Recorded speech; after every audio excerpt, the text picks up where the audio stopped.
Hello everybody. Today we will be building the trombone. First off, it's very important that when you open your case that it's on the floor, not on your lap. You don't want it to drop and the instrument to fall and for anything to dent or anything. For the sake of this though, we will use the table since it is here for us to practice on. Once you open it up, it's very important to assess the instrument. There's a lot of things you're going to want to check out. First off, you want to check off the mouthpiece. Make sure nothing's dented or anything, because if there's something wrong with the mouthpiece, nothing's gonna come out when you play. The case itself, because as you're opening and closing it, something in the case could end up breaking the instrument. It's also important to check the slide. We'll take that out now to assess this. Make sure that there's a lock on the slide. You're gonna wanna unlock the slide to test if it can move comfortably. A good way to test that is to put it down at about 15 degrees. And if it goes just like that, I'm not gonna drop it, but if it goes down about 15 degrees, it'll start sliding on its own, and that's a good thing. Then check the bell of the instrument, and this part of it, make sure there are no dents there as well. Also check the water keys, because these things are very important that they're not damaged. That's how you're gonna get all the spit out, or else you're gonna build a giant collection of water in there. And that should be everything. So let's put it together. You're gonna grab the slide, and then attach it here at this point. Once these go together, you are going to twist this part, twist it on until it locks on. And the slide can move around a little bit. It's very important that it's at about 90 degrees, if not a little less. Less is preferable, but depending on the size of your hand, whatever's comfortable. And if you can see this angle right here, kind of looks like a V. That's the angle we're going for. And then finally, take your mouthpiece, put it on, give it a nice little twist so it doesn't fall off. Boom, you've built a trombone. Right, let's get into some the body posture and your playing posture while playing the trombone. First things first, you want to keep yourself upright. You want to make sure your feet are flat on the ground and everything is naturally aligned straight forward, while also keeping the natural curve of your spine. Your left hand does all the work. Your left hand is going to be holding the actual weight of the instrument. To grab the instrument with your left hand, you're going to use the ASL sign for I love you. Naturally, your hand will fit into the trombone very nicely. Your right hand is the driver. You just want to grab with your 2 fingers and your thumb like Italian Spock. I'm walking here. Not a fist. Now it's time for the horn angle. You want to bring the horn to you and not yourself. Down to the horn. Like so. Now, the music stand when it comes with the trombone is very unique compared to other instruments. You want to keep it to the right side of you, as to make sure the bell is always exposed to the audience. And you want to make sure that you are clear of any disturbance with the slide touching the stand. Make sure when you set the horn down, 3 points of contact. Mouthpiece. Let's get into it. First things up, rim. This is the rim. There could be many shapes and sizes of this rim. Next, cup. This is the depth of the cup. Medium is usually most optimal, especially for beginner players. The higher or the more shallow the cup is, the higher you can usually play in the range, and vice versa. If your cup is way deep, you can play way low. Third part of the mouthpiece, the bore. It's this hole right here at the bottom of the mouthpiece. Any damage to this mouthpiece, or at least at the bore, might cause your mouthpiece to get stuck inside of the instrument. Before you always put your mouthpiece into your instrument, you want to make sure that this bore is always fairly, if not fairly, completely round. So now let's talk about the back bore. This is the taper from the end of the bore all the way to the top of the mouthpiece, or where the bottom of the cup is. Having a cylindrical back bore means having a high range and a bright sound. Having a more conical bore means having a more deep, rich sound. Fifth part of the mouthpiece, the shank. It's this skinny John right here.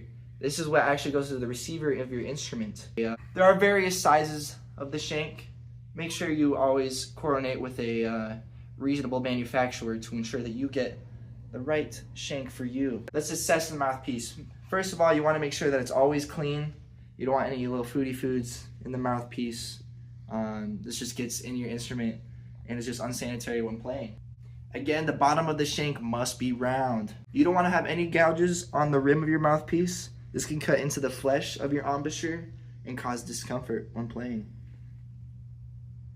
Plating must be in good condition. This means having no exposed brass. Plating of the mouth. Plating of the mouthpiece must be optimal. You don't want any brass exposed on the mouthpiece. This might cause lead poisoning. Lastly, you just want to make sure that the mouthpiece fits in the receiver of the instrument properly. Because what are you going to do? If you can't do that, then you can't play your instrument. Breathing exercise, Ode to Joy.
Here's fifth position.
Get your money, man. Life goes on. I'm hopeful, yes I am hopeful for today. Take this music and use it.